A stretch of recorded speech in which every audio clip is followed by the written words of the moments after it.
have the pleasure of having Paul Thambar with us. So those of you who haven't met Paul, he's a prof at Monash, and he's been involved in several really, really interesting cooperatives and that can demonstrate the power of accounting outside the typical financial reporting standard setting arena. So Paul, without further ado, I think it would be better if you introduced yourself. So tell us a little bit maybe about your professional background and how you got into working in the cooperative and mutual sector. Sure. Thank you, Erica, Charles, and Ali, and lovely to be here with everyone. Thanks for joining in. I noticed there's a couple of my colleagues online as well, Ralph Kober from Monash, and I'm not sure, but Peter Hunt could be my industry partner, one of my industry partners on the mutual work, potentially from the UK. I have what I would call a bit of a different background to most traditional academics. I had a long career in industry and came into academia quite late. I worked in banking, insurance, consulting mainly.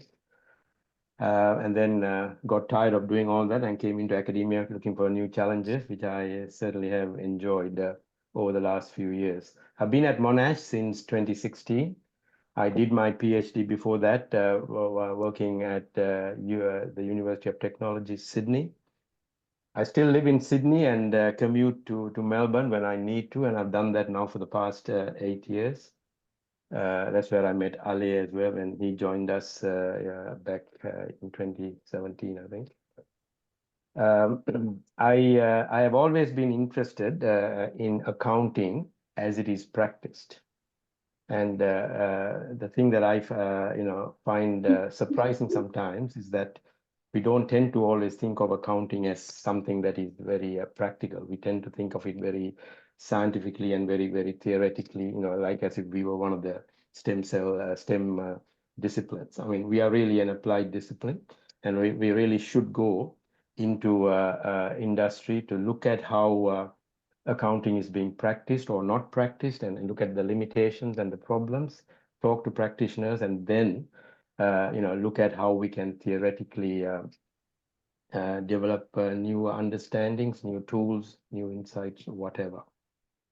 So that's a bit about me. My main research focus is on performance measurement in different types of organizational settings outside what I would call the traditional listed shareholder-owned corporations. And I have two main research programs. One is with the cooperatives and mutuals, and another with which is more around social impact with in the non-NGO space. There's a wonderful English word called serendipity. And for academics, serendipity is an important term, because sometimes you're in the right place at the right time and an opportunity opens up. So at the end of 2016, having just joined Monash, I was sitting with a number of colleagues at RMIT, which is another Melbourne-based university, at an accounting educators conference. There's about 60 of us there. And it was a whole day conference. At lunchtime, a senior executive from one of the mutual banks in Melbourne came to deliver an occasional address talking about the cooperative and mutual sector and some of the issues and challenges that they had. And she then provided an open invitation for accounting scholars to come and work with the sector. Now, I knew a little bit about cooperatives and mutuals, but I didn't know a whole lot. And I had no previous industry contact with anyone in that sector. So I just went up to the lady afterwards and I introduced myself and said, I'm interested. I don't know anything about the sector, but, how do I, proceed? And she took my details and she said, I'll introduce you to the national peak body and their CEO, a lady by the name of Melina Morrison, of the Business Council of Cooperatives and Mutuals, an advocacy and policy making body for the whole sector. So a week later, I spoke to Melina, had a long conversation with her on the phone for an hour. She's based in Sydney. And then subsequently, we arranged for her to come down to meet with us. And that's where this journey began. Back in 2017. So I'll just stop there, maybe, Erica, and I can keep going. No, I think You that's might. so interesting because I think a lot of researchers or budding researchers think that, where do you find research questions? You hear that in PhD seminars all the time. Where do I find good research ideas? As if they're in a book or in a recipe manual somewhere. And I think the projects that speak to your heart the most are the ones that you fall into because they connect you with your community, they connect you with people you care about, and alternative types of organizations that really matter to you. And so one of the things that I think comes up a lot in your research, particularly around social impact, is this idea of an alternative organization. So I wonder, maybe you could talk to us a little bit about what is an alternative organization for you and how do they create value? And that way we can tee up a little bit the discussion a little bit later. Well, how does accounting fit into that type of domain? And the term alternative is probably not the best term, but I mean, that was the best one that I could think of at the time when I sort of wanted to sort of distinguish organizations that are not a listed shareholder-owned corporation. It's perhaps better to refer to them now as purpose-driven organizations.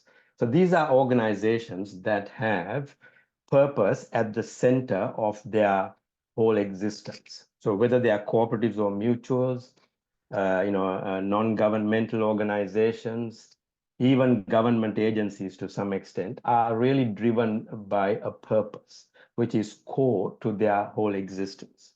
Now, I know everyone has purpose, but even a listed corporation would stand up and say, we have a purpose.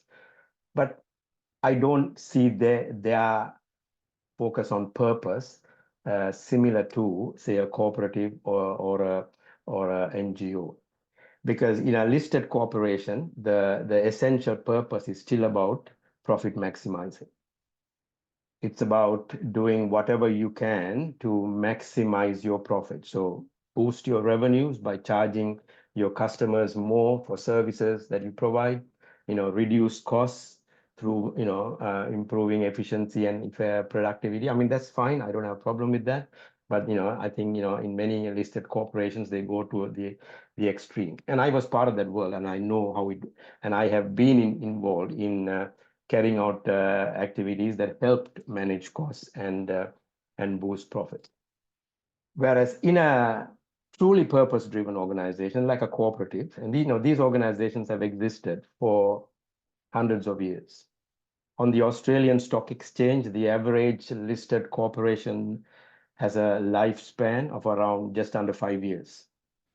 Cooperatives and mutuals have existed for hundreds of years. The oldest mutual that we have in Australia has existed for 170 years. If you go back, you go to the UK and some of the other European countries, they have existed for much longer. So these are everything that they do is based on purpose. They are profit focused organizations. Many of them make very good profits, but it is profit for purpose. They don't look to make profit for the sake of putting money in the pockets of shareholders, particularly executive shareholders, executives who also own shares. So to me, they are the different types of organization. And accounting has a role to play because traditional accounting frameworks do not necessarily capture the value of everything that a purpose-driven organization does. And that was the problem that the cooperative and mutual sector brought to us. We don't think accounting. Yeah, sorry. Paul, let's just have you repeat that. I think that is a key sound bite from our conversation. Yeah. Traditional accounting frameworks do not capture the value. Okay, please go ahead. Sorry. Yeah. So in my first conversation with the CEO of the industry body, she said to me, we don't think accounting captures everything. And I was very skeptical. I said, what do you mean?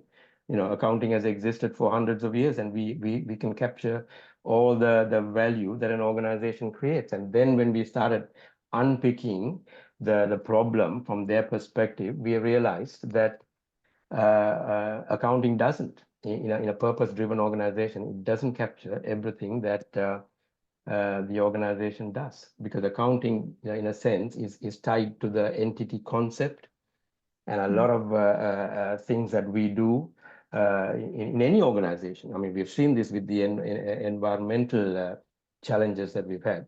If the activities are substantially outside, and the value creation is outside the entity, accounting has limitations in the way it can capture and measure those impacts. So that's where we started, and we spent 9 months just scoping out the problem with stakeholders from the sector. We ran workshops. We interviewed senior leaders in some of the organizations, which then subsequently became part of the research study.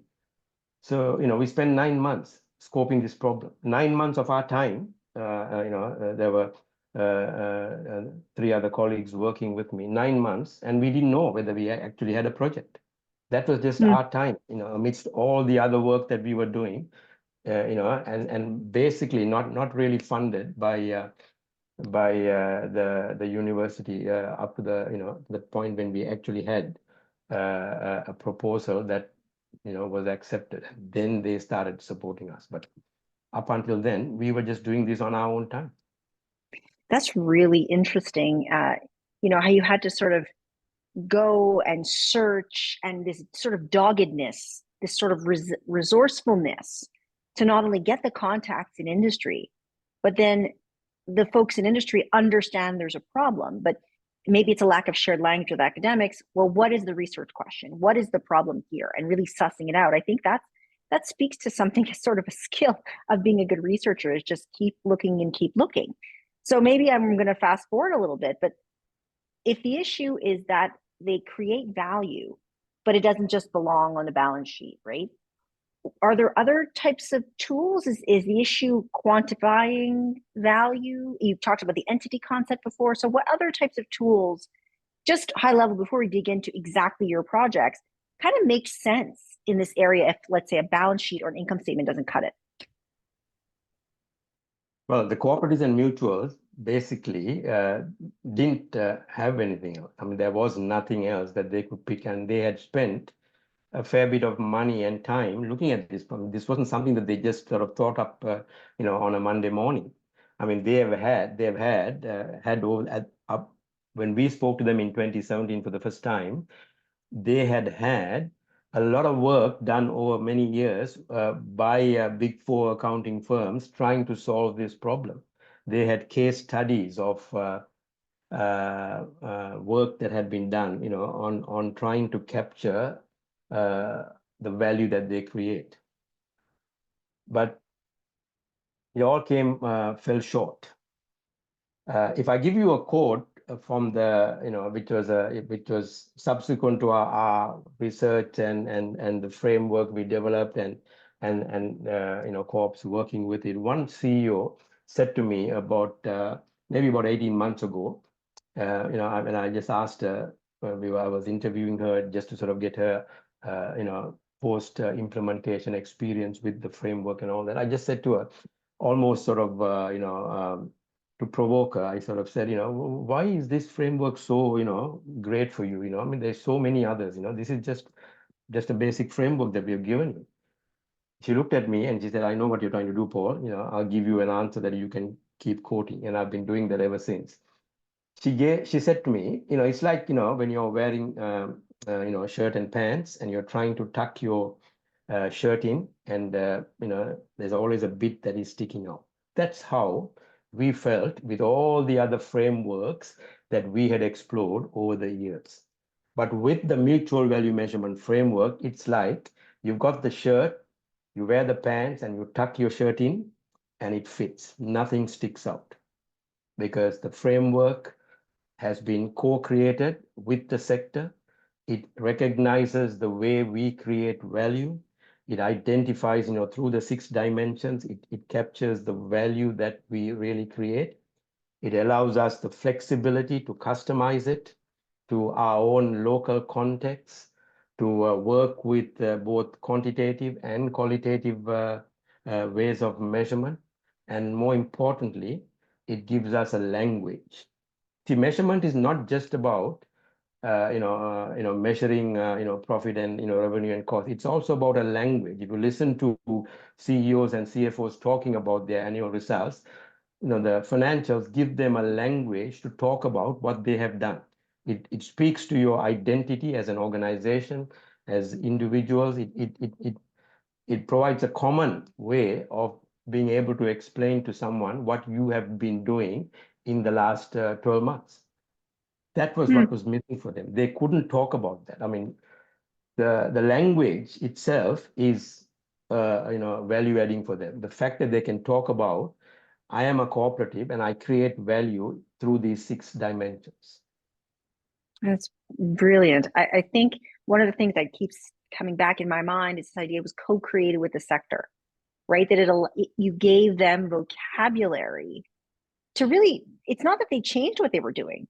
And perhaps they were sort of under-recognized for all the impact they were having. But when we were talking about this prior to today, one of the things that scared me was, how do you commercialize something within the confines of a university? Right? Like, I think of a university as sort of antagonistic to innovation. Don't quote me on this. I think the dean will be very mad if I get quoted saying that, but it's very difficult to do something this bold inside university. So can you speak to that commercialization process, and how did you get this through? Sure. Well, I mean, at Monash, commercialization is a big thing in the STEM disciplines. So we have, a lot of focus on that. Not so in the business school. So when this issue came up, and when the industry partner said to us in 2021, this was like 12 months after the framework had been launched and was being, actively taken up by cooperatives and mutuals, in Australia at the time. They came to us and said, look, we want to own the commercial rights of this. Can we talk about a commercialization process? And to be honest, the business school really didn't have anyone in the research office that could do this. So when I raised the issue with our deputy dean of research, he said to me, well, this is an interesting problem. We don't have anyone here, but we'll have to go and find someone in one of the other faculties. So we went and brought in a lady who was in the science faculty. And she was an academic, but had was working in the research office in one of the science faculties and had experience in commercializing. But she didn't understand anything of what we were doing, and she didn't understand business or accounting. So I had to sit down with her over many weeks to explain to her what is it that we were commercializing. Her first question to me was, so what's the IP, or what's your, can you show me the, where's your lab? I said, I don't have any of that. I just have this framework. This is what we want to commercialize. So, but she was pretty good though. She was willing to learn. She was willing to sort of understand, so it took us a few months to get to the point of, coming to this agreement. And, it is, I think, a first, certainly a first in the Department of Accounting. But I would suggest it's probably also, quite rare in all of our business school to sort of have something commercialized. And it wasn't about revenue. I mean, they kept saying to me, and to my colleague, Matt Hall, who has worked with me on this, so well, how do you guys want to, split the revenue that comes to you? How much do you want to charge, allow the industry partner to keep, and how much do you want? And we said, we don't want anything personally. We will take our share and, put it into a research fund. And the lady was like a bit surprised. She said, are you sure you could make a lot of money out of this? I said, well, we didn't do this for money, we are already paid, well, as publicly funded intellectuals. This is about us, contributing back to, the community. So yeah, so we haven't seen any money yet because it's based on net revenues. And it takes a while for things to, come through, but essentially we get 20% back and they keep 80%. But it's about, spreading the word. So at the moment we have over 30, cooperatives in Australia, who are working with it. We had in 2023, we had the first UK mutual take it up. So first outside Australia, cooperative bank, Newcastle Building Society in the UK. We had also have gone into the US. We have a whole insurance subsector, public sector insurance risk pools that have been looking at it and are progressively working with it. So it's gone global in that sense. We launched it in the UK back in 2022. We are going to do another event in continental Europe, hopefully in the next few months, to showcase the framework to cooperatives in continental Europe. Places like Italy, France, Spain. So there's a lot of interest. I mean, Asia Pacific, is interested. It's a big area for cooperatives in places like Japan and India.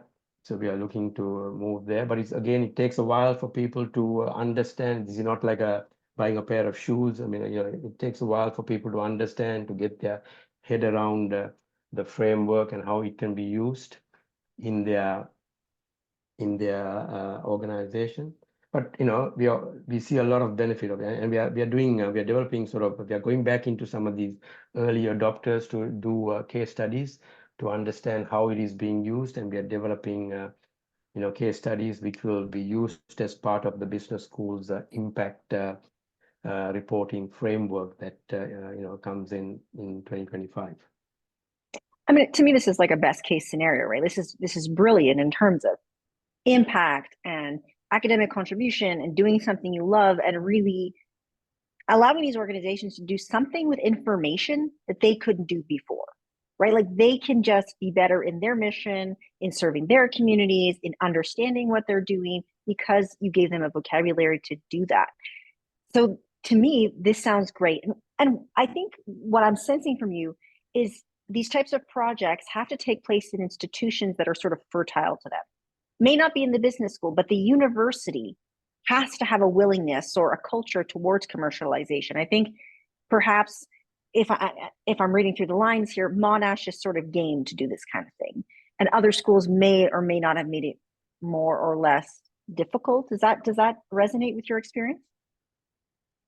Well, we are certainly moving a lot down that path of focusing on research impact, and not. Okay. I mean, commercialization is just one aspect of it. I mean, research impact is more about having impact outside the academic community. So just in the chat, I have put in a web link that is the dedicated website that our industry partner has set up that showcases all the work that we do, and and there's information there about the framework as well that anyone's interested, you can have a look at, and always happy for people to contact me as well directly to get any information.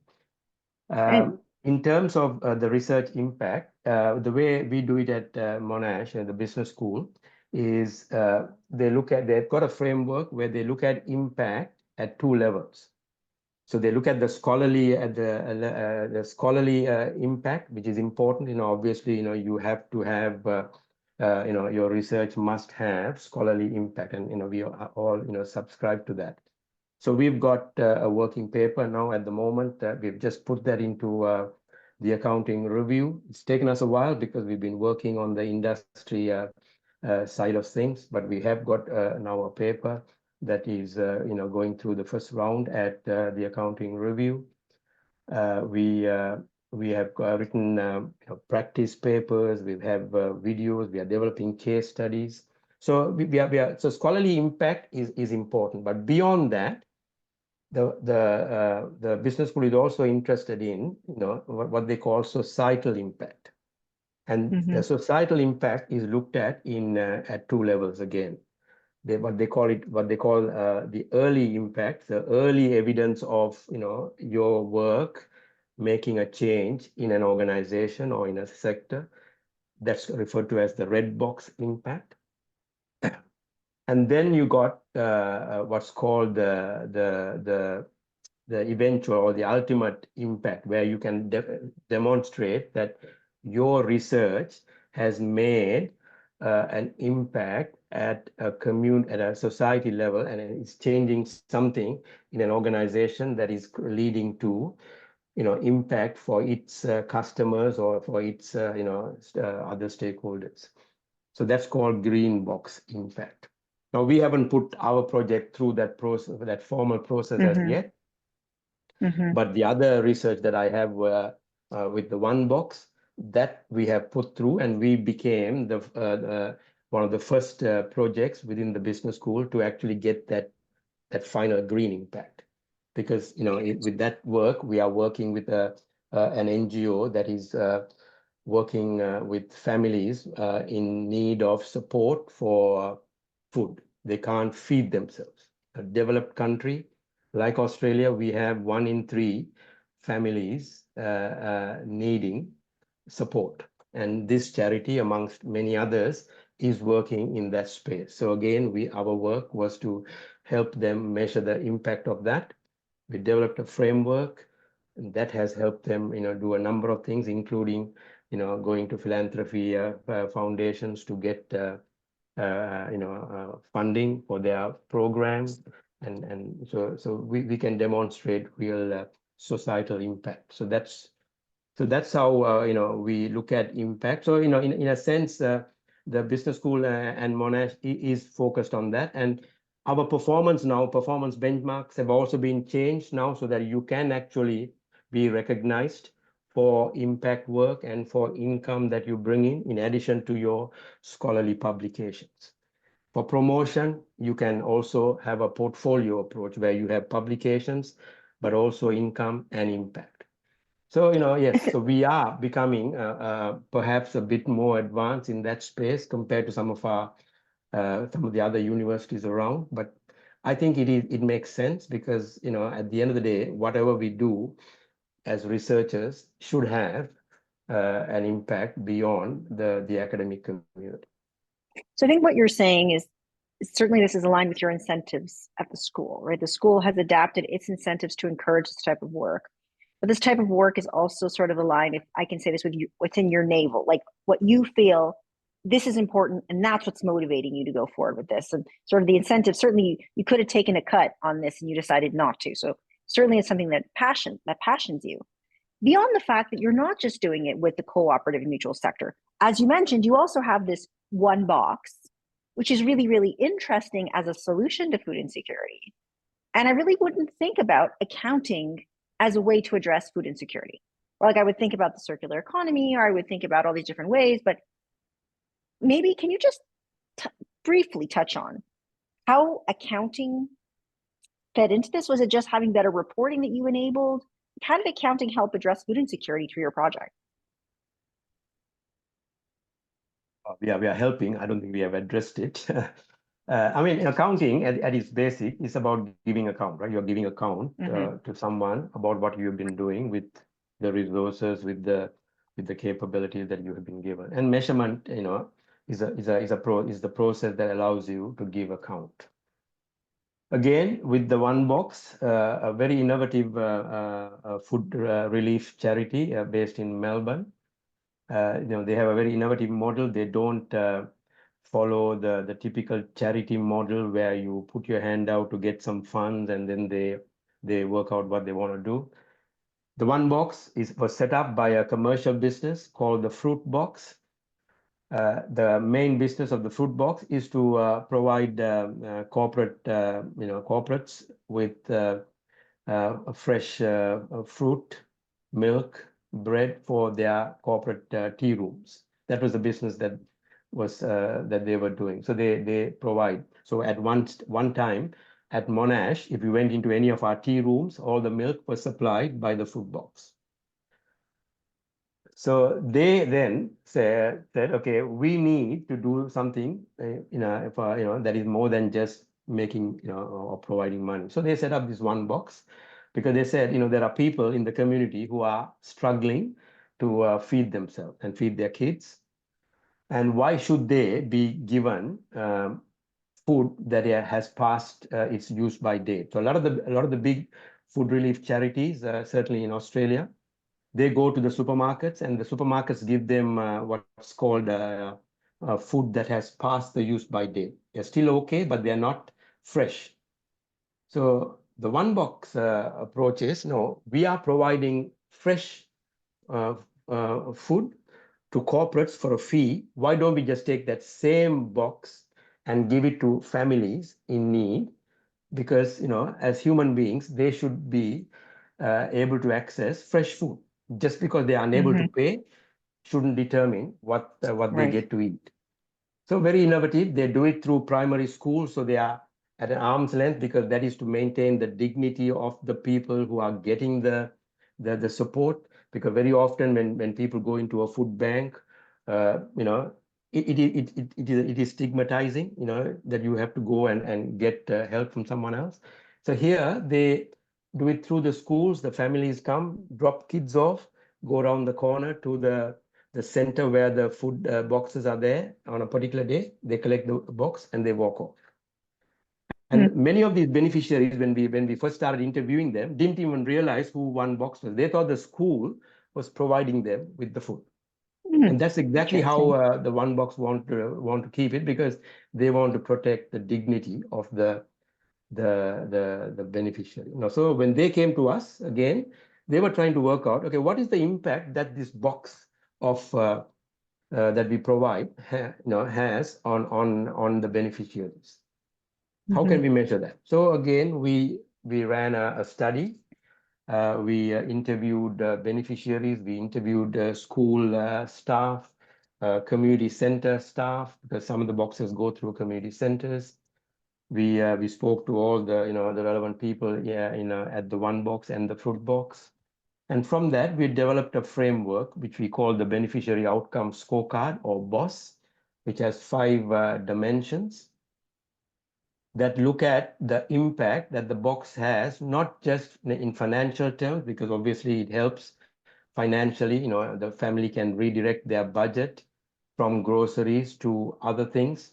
So we've captured that, but also the impact it was having on their well-being and mental health, on connecting them, because a lot of times, people who are struggling are disconnected with their community. They may need other help. So when what we found out as we were interviewing some of the people in the staff in schools was that as the family came to get support for and get the box, they were able to have a conversation with them, and then they realized that there were other areas that they needed help. In some cases, unfortunately, domestic violence, mental health, just connecting them to other services, because a lot of these people are, also, refugees and new migrants who are needing support. I mean, through COVID, we saw even international students were struggling and were getting support, from the one box. I mean, they set up another social enterprise to sort of start servicing that sector. But so the demand on the one box keeps growing. They have a huge waiting list now. When we first met them in 2020, they were doing, they had a target of 40,000 boxes, 45,000 boxes. Today, they are doing something like 120,000 boxes, and they could do more if they had more support. So that's how our work has helped them. They've now been able to go to. So soon after we delivered the framework to them, they were able to use that to talk to a big philanthropy foundation in Melbourne, and they were able to secure funding, multi-year funding for the program. So we are clearly demonstrating that we are having impact beyond just the scholar. Now, with that project, of course, we have 3 published academic papers in AAAJ, and we are working on a 4th, which has gone through the first round at AOS, and we're just going through the reviews on that. That's wonderful. I mean, it sounds like really gratifying to you and to your colleagues.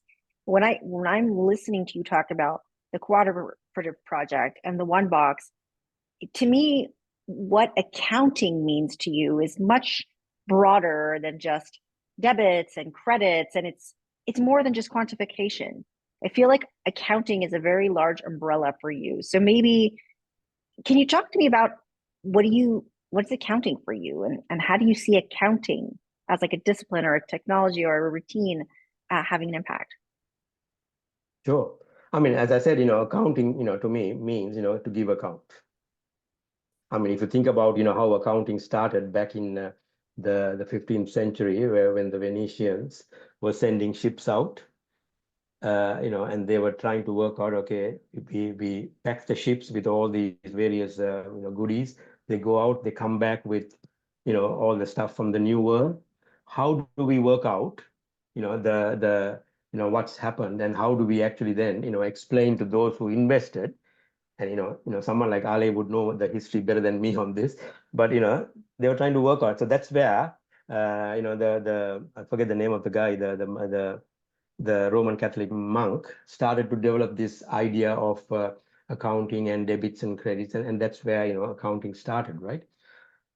So it's all about giving account. So how do you give account in a context where just numbers alone doesn't meet the requirements? I mean, all these organizations still work with all the accounting standards and frameworks. They have to publish annual reports and get audited financial statement. They're all doing all that, but there was always something that was missing. And that's where we came in to sort of say, okay, yep, you can actually have, you can actually think about this more holistically and develop a framework that gives you more than just that standard, way of quantifying and capturing a particular value, and not having this part of the value equation that you are unable to measure and talk about. And that's what we have actually done in both these programs. That's what we are continuing to do to help them, capture the total value that they create. Yeah, it's like accounting is a way to illuminate, sort of cast light on what's really happening. Also accounting creates. Yeah, we know accounting creates. Accounting, provides a language. Accounting, does more than just, give you debits and credits and a profit number. Yeah. Well, it sounds like you're doing you have a very ambitious research agenda, both academically, personally, community-wise, but you're well on your way. So if someone wanted to start doing this and said, I want to be like Paul when I grow up, where could you get started with this impact work now as a scholar or a practitioner? Again, I don't think I'm unique in any way. I mean, there's many colleagues who are doing this equally or perhaps better than me. But what I would say is be curious, because that's key thing. To be an academic, you've got to have a level of curiosity about the world around you. Be connected to practice, and it is not hard to be connected to practice. We have our students. Whether you're teaching undergraduate or postgraduate courses, you have students. Some of them may be already executives that come back to do an MBA or a postgraduate course. You have connections. We have all the social media tools like LinkedIn.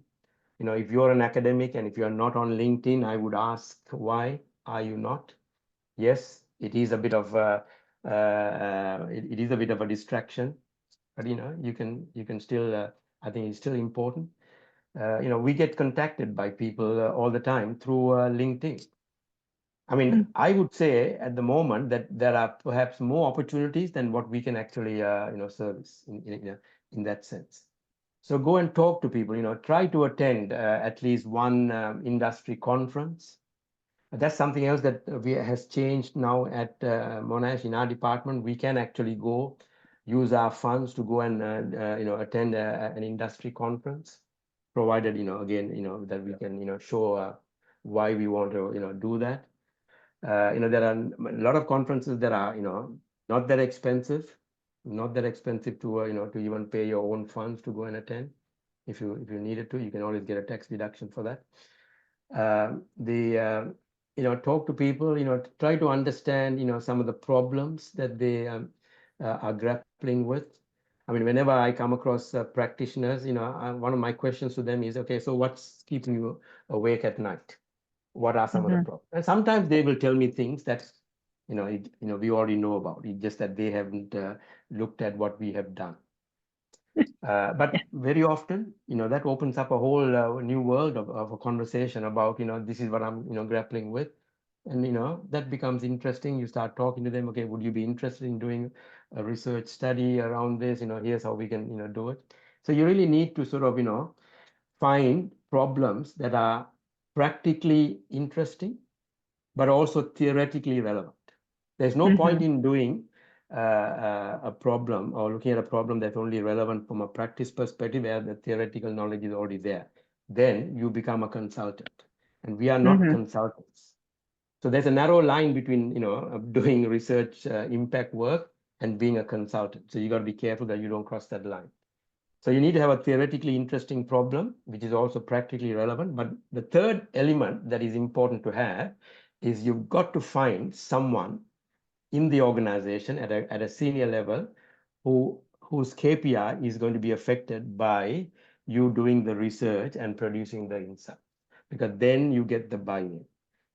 So just to give you an example, a few years ago, Ralph Kober and I had an opportunity with one of our biggest grocery retailers in Australia to look at a particular problem. We were talking to the head of strategy. They liked they had the practical problem. They liked the theoretical framing of it. We said to the lady, okay, so who will be the key decision maker here? Whose KPI is impacted by us, providing insights through research about this problem? And she said, "Oh, that's a good question. I think it is the CEO." So then we said, "Okay, we need to talk to the CEO, or you need to talk to the CEO to find out whether they were interested." Unfortunately, at that point in time, the CEO was interested in the problem, but it wasn't high priority for him. So, that project never got up. So you've got to have these three elements coming together: a practically interesting problem that they are grappling with, which is also theoretically interesting for us, but also you need to find the gatekeepers, the decision makers whose KPI will be affected and who can open the doors and who will support you. I mean, the cooperative and mutual project was co-funded. 1.1 million was the total budget. Half of that came from the sector. Wow. And that to date is still the biggest research project that they have funded. Now, we had all those three elements coming together because on the peak bodies board were CEOs of all the large cooperatives and mutuals. They were the people with the deep pockets, and they were the ones who came and funded the research. 13 of those organizations that were part of the study, 9 of them, the large ones, funded the study. Very interesting. Well, thank you for sharing your experience with us, Paul. I think I've asked a lot of questions, and so now I'd like to turn it to the audience. If anyone has a question, you can just raise your hand in Zoom or type your question in the chat, and I can repeat it for you if you prefer to do that. So we'd love to hear anyone's reflections, comments. Nelson, go ahead. Can you hear me? Great. Yep, perfect. Thank you. Well, thank you very much, Paul, for your presentation. I really enjoyed. I have a question for you. Like in international development, a lot of non-governmental organizations are incorporating this theory of change methodology that, I mean, relates to what you were saying about incorporating non-quantitative metrics into their evaluations and assessing, for instance, particularly in projects associated to social change. They value how the experience of a community, of a person, the individual, change over time. I don't know if something of this is included in your framework that you develop at Monash. I mean, look, we are aware of the theory of change. We have looked at it. The thing with the cooperatives and mutuals, it was very clear early on that they, as I said, they had spent years, time and money invested with, some of the big, accounting firms looking at this problem of how to create a holistic way of measuring the total value that they create. In fact, early on in our consultations one of the senior executives from one of the big cooperatives that were part of the study, quite, condescendingly, she said, I hope you're not going to do what, and she mentioned the name of the big four, did to us a few years ago. They came, spoke to us about the problem, went away and came and gave us the answer that we already knew and charged us, a lot of money. And I just, and that was quite unnerving for me, right? And I said to her, look, I don't think we will do that because we are academic researchers, but feel free at the end of this process, if we have done that, to call me out publicly and shame me. I'm happy to wear that. We did the work, and at the launch, the public launch, she was there. And after the launch, and after all the thing, I actually quietly went up to her and I said to her, can I just check with you? Did we do well or did we? And she looked at me and she said, I was trying to avoid you because I knew you were going to come and ask me. I'm sorry that I feel ashamed to have said that to you. You have clearly done something that is unique because you listened to us and you worked with us, you co-created what we needed. So, all these frameworks, as I said, back to my that example I gave you, analogy I gave you, it's like, you tuck your shirt in and there's always a bit that's hanging out. But with the framework that we do, we actually go and start, with a blank sheet of paper, in a sense. Listen to the problems. I mean, we had three simple, eventually, when we were doing our field work with the cooperatives, we had three simple questions. What is the value that you think you create? How do you create it? And how do you think you're measuring it at the moment? Three simple questions that led to a framework that is now gone global. So it is not it is not a lot of, it's just being very focused and very open to working with the organizations to co-create, but bringing our skills in, in theory, in doing research, and being able to synthesize and analyze and synthesize what they tell you through the field data. Hopefully that's answered your question, Nelson. Thank you, Paul. Our next question will be from Charles. Go ahead.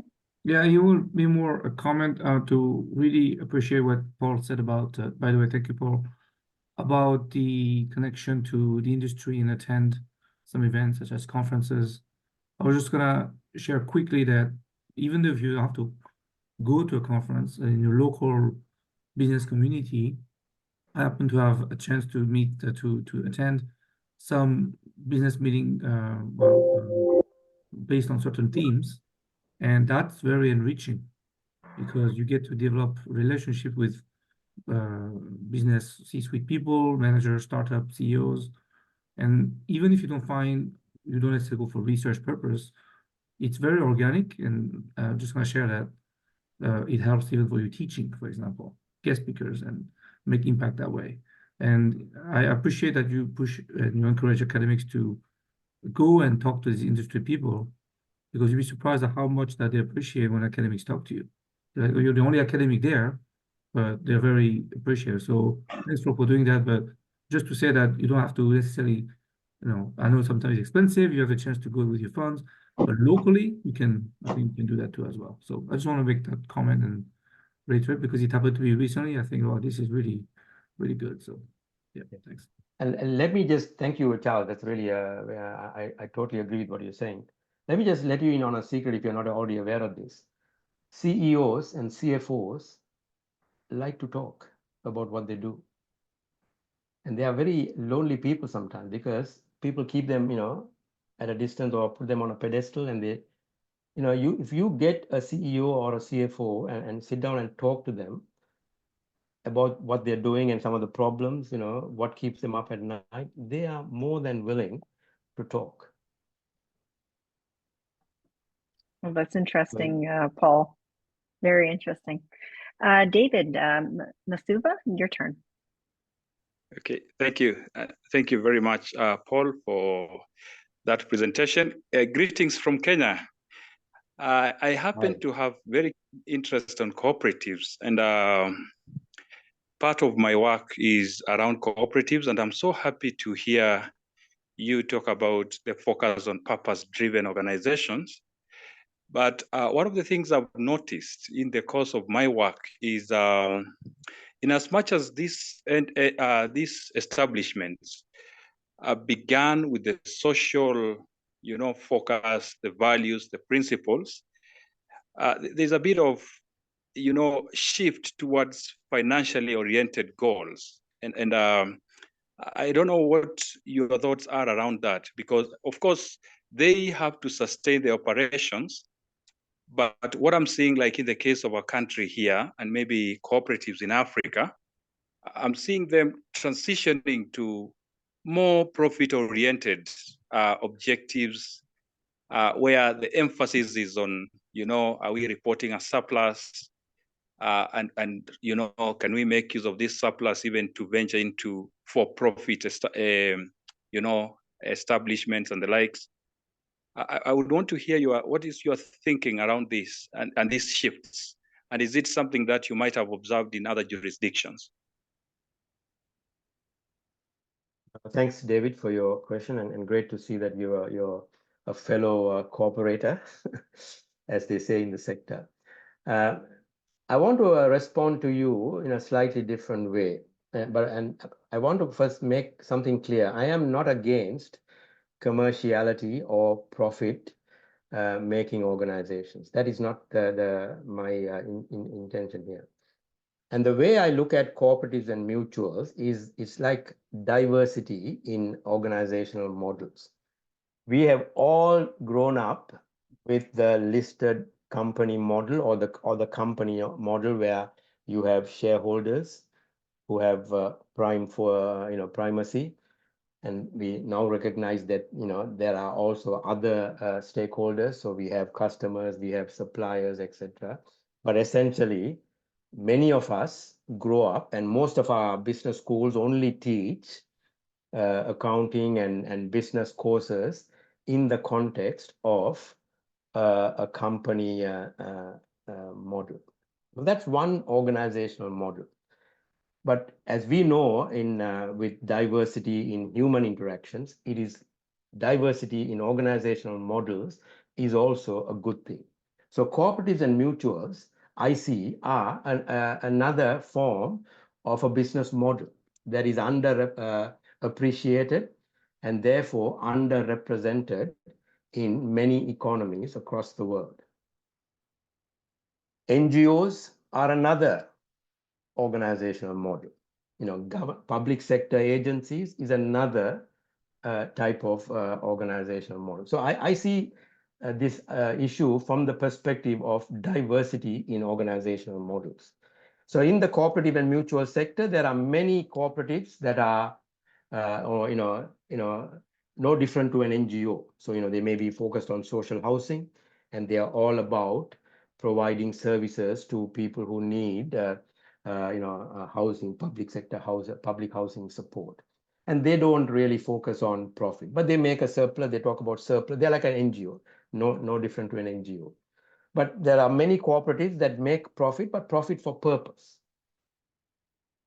That is the focus that I have. So I don't particularly, have a concern about a cooperative, having a commercial focus, because that allows them to carry out their social purpose. So it's just a different type of business model. So hopefully, David, I have answered that question. Yeah, that's you have. An important nuance to answer. So thank you, Paul, for that. The next hand was from Yao. Hey, hello, and thank you for your interesting discussion. And I'm doing qualitative study, interviewing like different accountants or CFO in different NGOs here in Sweden. So when I ask them about their role in producing those social impact reporting sort of, and they were saying, okay, as accountants or CFO or finance function, we only provide like figures or inputs for those reports, instead of like we also write about the impact or like write about the outcome.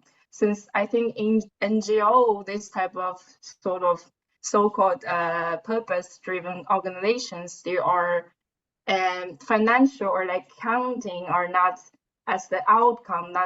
It's not like the profit is the outcome of the organization. They are only like the input.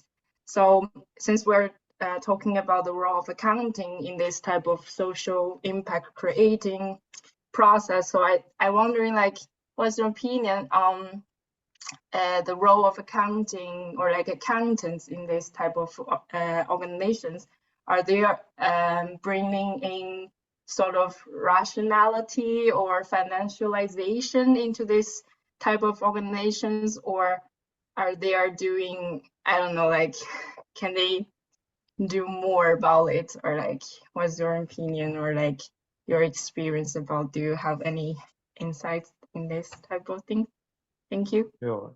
Thanks for your question. Very interesting question. I would approach it from this perspective. I think as business school academics, accounting academics, we should do more to educate the future graduates and the future CFOs and CEOs and other C-suite and operational executives about diverse business models.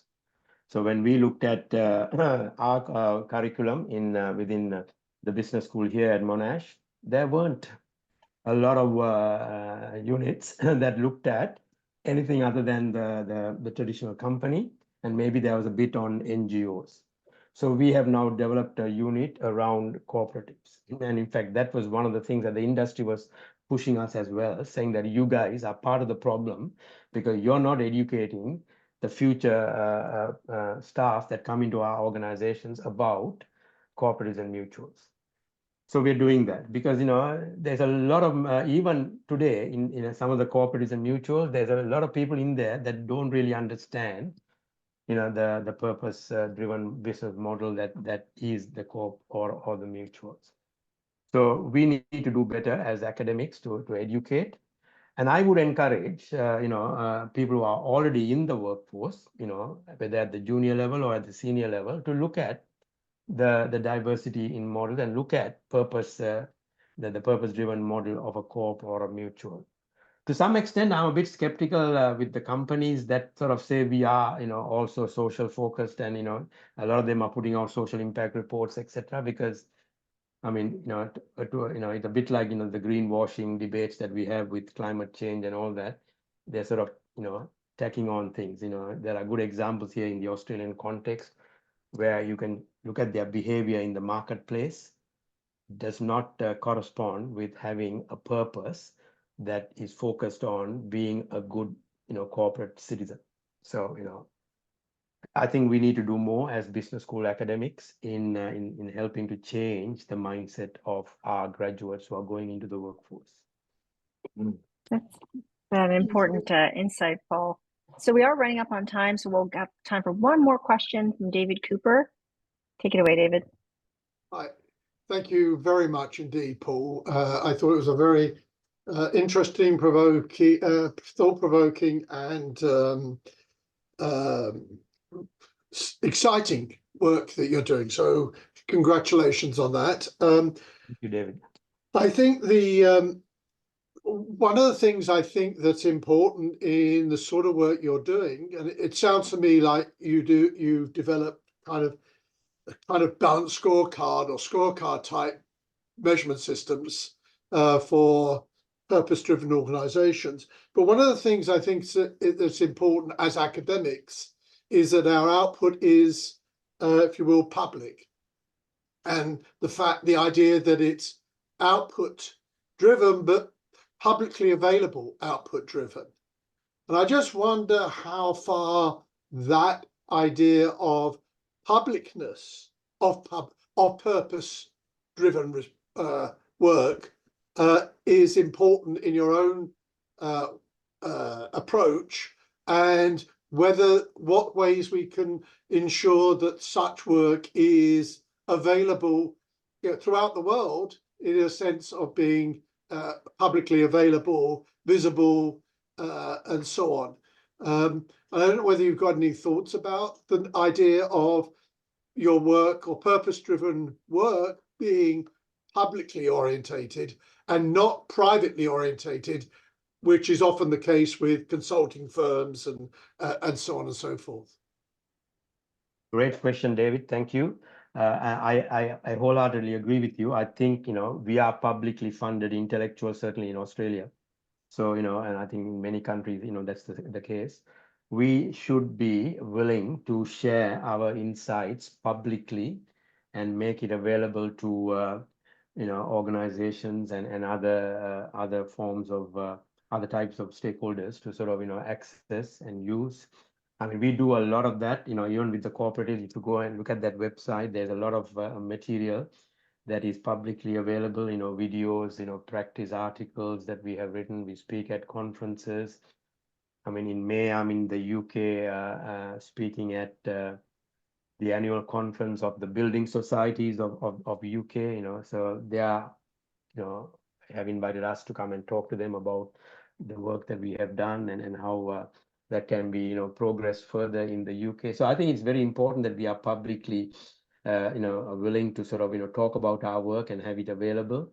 But of course, once you commercialize something, there are some restrictions that come in. So for example, you can't just go and, grab the framework, from our website or work out how to do, the licensing requirements that have to be met. But the cooperative and mutual sector is a very collaborative sector. They are quite happy to collaborate with a whole range of, people, as long as you acknowledge things and, you do it in the right way. So yeah, but the general concept of publicness, yes, I agree. Through our academic publications, one of the things that I think we should be doing more, and which I don't think we do, because again, a lack of time, is we should be taking some of our academic papers and turning it into, a couple of pages of practice, articles that a practitioner can easily access. Now, some of the consulting firms tend to do that very well. They take our research and they turn it in to, practice, thought pieces. We should be doing that more. Oh, thank you, Paul. And thank you, David, for your questions. So we're going to wrap it up there because we're 5 minutes over time and we know your time is precious. So thank you all for being here today. Thank you to Paul for his excellent work. And I'm sure he'd be happy to connect with anyone afterwards if they have questions, because I think his work is really inspiring. And thank you to my Accounting for Impact friends for helping organize this. I think, Charles, you had a few words before we wrap up? Just nothing special, except that, as I mentioned, this was the first event of the year. And thank you again, Paul and Erica, for making that happen. We had a very fruitful discussion. As you know, all events are recorded. Even if you couldn't attend or you want to re-listen to it, you can find them on the website. They will send it away. And we will have a few meetings this year. Next one sometime in April, but stay put. You are on our list. Follow us on social media. And yeah, every 2-3 months, we try to do an event from diverse backgrounds, diverse locations. So thank you for keeping attending and supporting Cooperative for Impact again. So yeah, thank you very much. If I can just say, I'm on LinkedIn. You can search me up. You can, send me. I'm happy to connect, and also happy to chat to people individually. I've just put my email in the chat as well. If you want to email me, I'm happy to jump on a call to have a conversation, whatever. Thank you, and great work, Charles, and everyone and having these sort of networks, because this is how we help the community, the academic community, actually get out there. So I'm happy to, support you guys in any way I can as well. Great, thank you, Paul. Thank you, everyone. Have a wonderful day, afternoon, evening, wherever you are. Bye-bye.